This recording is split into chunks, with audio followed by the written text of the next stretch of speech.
Imagine for a moment that you have a habit that you really want to change.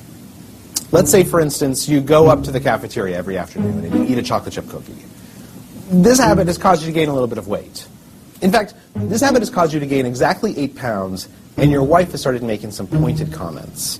And when I say you, what I really mean is me, because this is a habit that I had that I just couldn't kick. To understand why that habit was so powerful and what it would take to change it, I had to learn how habits work. Every habit functions the same way. At first, there's a cue, some type of trigger that makes the behavior unfold automatically. Studies tell us that a cue can be a location, a time of day, a certain emotional state, other people, or just a pattern of behaviors that consistently triggers a certain routine.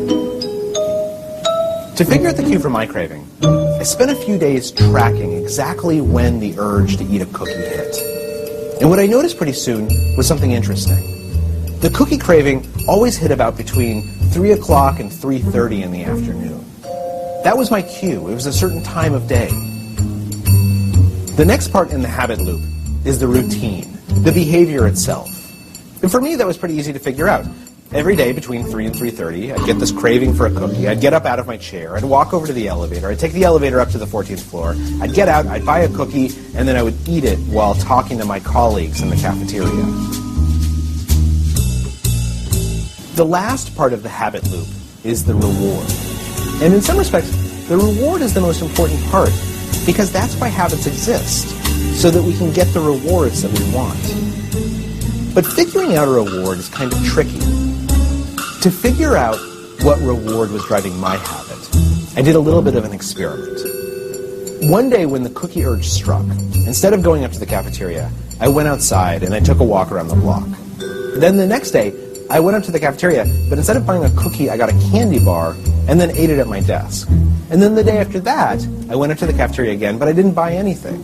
Instead, I just talked to friends for about 10 minutes. You get the idea. What I was trying to do was test different hypotheses to figure out what reward I was actually craving. And what I figured out pretty quickly was it had nothing to do with cookies. It had to do with socializing. Nowadays what happens is at about 3:30 in the afternoon, I absentmindedly stand up, I look around the office, I see a friend, I'll walk over and we'll gossip for 10 minutes and then I'll go back to my desk. The urge to go get a cookie has completely disappeared. The new behavior has become a habit, and I've lost about 12 pounds as a result. Studies have shown that if you can diagnose your habits, you can change them in whichever way you want. So what are the cues, routines, and rewards in your life? What habit do you want to change?